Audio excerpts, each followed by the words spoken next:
it's James Wilson Taylor here for Rock Sound in the most beautiful, picturesque surrounding today. We're at Old Church in St Pancras here for an acoustic evening with the one and only As It Is. Patty and Ben are here with me. How are you, boys?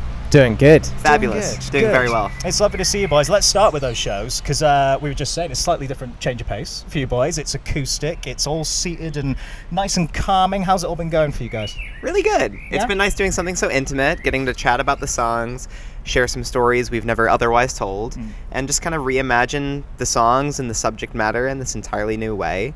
And we listen to like a pretty eclectic range of music, so it's nice to kind of, embrace those influences that you don't necessarily see at a regular As It Is show. Yeah, it was nice to do, they're not just strictly stripped back to just acoustic guitar. Yeah.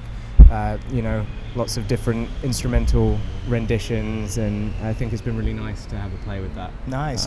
No, it's all very exciting, and we should say, of course, the new album is coming. It is The Great Depression. We've heard the single, which is so great. I've been having a listen to the album as well. Let's explain the concept first of all, very briefly as we can. Let's explain the concept for those who are going to be new coming to it, because there is a really interesting story and characters around that, isn't there? That's correct. So the concept is all metaphorical for the kind of societal romanticization of depression, of mental illness, disorders and sicknesses like that, and it follows a man who's just kind of becomes so desensitized to death that death appears before him. Yeah. And it just kind of explains this, explores this kind of balance between life and death. I think it asks more questions than it kind of offers answers, if you know what I mean. It's not necessarily our place to say this is right. I think that's the thing about music and art, is that it's so subjective that, Sure.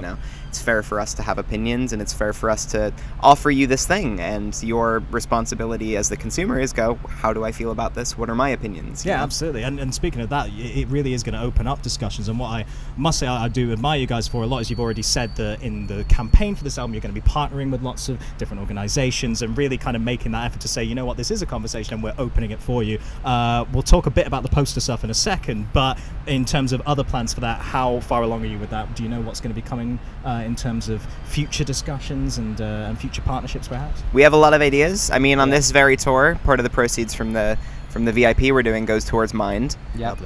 And like you mentioned, the poster, that's going towards Bullies Out, 100% of those proceeds, and I'll be working with Hope for the Day on Warped Tour all summer. Great. So that's 3 in the very near future. Yeah, and there's a lot of topics to be discussed that happen on the record, and things about stigmas around male mental health and a variety of other things. So I'm sure as the record cycle progresses, there'll be plenty of other charities that will be trying to do stuff for. More to come. I mean, let's mention the poster first of all. So, of course, we saw it in the video for The Wounded World. Real insults, real comments, we should say, as well. Real discussion going on there. Must have been quite cathartic, I suppose, actually putting it in the video. How did it feel? Was there much discussion beforehand about whether, am I going to do this? Am I not? There was discussion, yeah. It's interesting because it's the way that people speak online. It's kind of hard to tell if it's hyperbole, if it's an insult, or if it's just kind of how people speak. If someone says if this is real, I'm gonna kill myself. I don't know if that's saying I love this. It's kind of hard to discern when it's just written down. That's tricky. But it was certainly polarizing. And I don't know, I think we've developed a pretty thick skin over the years, and it certainly didn't get to me, but it's the kind of thing that does get to a lot of people, and I think it's kind of concerning to see, and it was it was just kind of fun. It was nice to find a positive in a potentially negative situation. Absolutely. I guess. Turning it around into something really, really interesting and helping that great cause, of course, as well. Let's talk more broadly about the musical sound of the record, because with a big concept like this especially, there are some kind of theatrical elements. You mentioned there's characters that are played, as well as these kind of themes going through it. How do you think that's going to play into the wider live shows? Do you see that having more of a perhaps theatrical concept moving forward? What are we thinking, boys?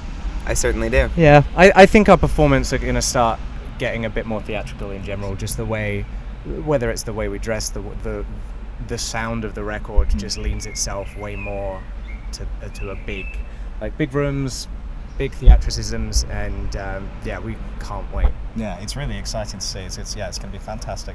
Who are the influences directly? I mean, I'm sensing, I guess the obvious basic comparisons people have said, there's clearly an area of MCR here. The Black Parade has dealt with this kind of territory before. Was that a key influence, and what are the other influences on the record as a whole?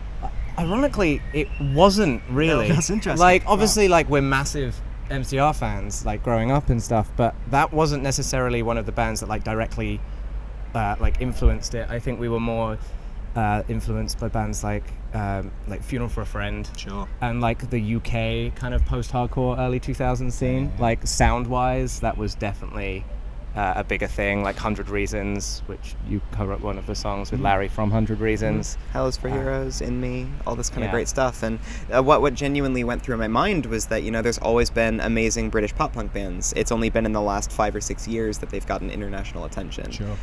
You know, bands like Kids in Glass Houses or Save Your Breath didn't get to make it very far internationally, and that's a shame. And we've always had great British post-hardcore bands, and the same could be said about them. They should have had significant more international success, and it's, in a way, we're paying homage to those bands. And I think it's interesting that people can read into it in a My Chem kind of way, because we love My Chem, but I think the way I kind of see it is, you know, these are bands that meant a lot to me when I was maybe 10, maybe 12, and I remember when I got into like Blink-182, Green Day, all these bands, and they'd always talk about like the Descendants and Bad Religion and Fugazi, and it's like, I don't know who these bands are. I just know Basket Case is really sick. And it's very, I don't know, it's very similar for me being on this side of the fence going, these are the bands we're channeling, and maybe you've never heard them, but maybe this is the time where you get to, because they are great bands with great records and should be kind of amazing experience. Nice jumping off point for a new generation. Fantastic. For sure. Yeah, that really We're exciting. very lucky to have like one of our big influences like appear on the record as well. Well, I was going to say, so talk to me about how Mr. Gillespie ended up on the record there. That's amazing. It's one of these things you hear about where it's kind of, we never expected it was going to happen. You don't know if you don't ask. So we were just asking, hoping it would work out, because they are more recently a Fearless band. So it seemed slightly more possible. And we found out in the studio that Aaron was interested, and that was one of the last songs written for the record. So we actually got to write it with him in mind, which I think makes it better. It really suits his voice, his delivery. We love that he like changed melodies to suit him and his style, and it's I'm so excited for people to hear it. But I think features are best when they are written, you know, with somebody in mind, going, you know, this isn't just about a name, it's about this delivery and this statement, and really adding to the music. No, that's really interesting. Yeah, I mean, what an amazing opportunity to actually write for his voice and knowing that he's going to be the one to do it. So let's be honest, was there a little bit of nerves, a little bit of pressure? I mean, he's an incredible performer there. Truly is. Yeah. Definitely. It was. I remember the first time like getting the mix back with his vocals on, and just like how bizarre I found it to hear both our voices like next to his. Sure. In that context, it was like this really surreal moment. And then you start to go, oh, his voice is so much better. Next to mine, it's like... Don't put yourself down, but he is an incredible man. We've been asking everyone as well, before we wrap up, about Warped Tour. You guys are going to be on the run this summer, as we've already said, but it's the last one, and we've been asking everyone, what were your kind of initial first memories? I suppose, just like who were the bands you were checking out? What was the first year you guys were on, actually? 2015. So it's the only year we've ever done, actually. Sure. So this will be our second and last. Last year. Final, yeah. Tragic.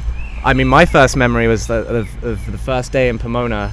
The irony of it being that I wore like probably these exact jeans and a long sleeve black t-shirt, and I almost died after the set with how hot I was, and now I'm going to be wearing that every day voluntarily. So it was so hot. It was so like indescribably hot, and you drink water out of these monster cans that they have out on Warped Tour, and I just poured one all over my head, and I remember people in the YouTube comments being like, why is he pouring just Monster all over his head? Must be so sticky. Granted, that would be disgusting. That's very true.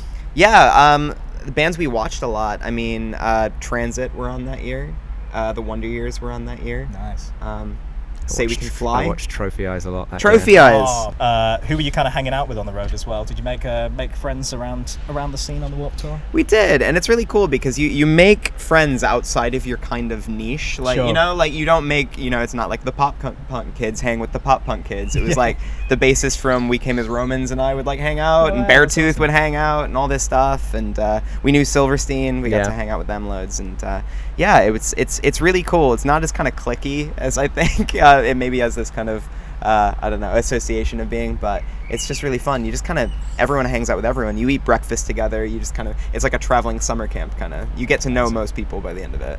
God, it It's exciting. And yeah, once again, you'll be out there this summer. We'll see you, of course, in more festival dates and stuff coming up as well. Yeah. Best of luck with everything, boys. I really do love the record, and it's really exciting to see what you guys do next. Thank you so much, Patty and Ben. Our pleasure.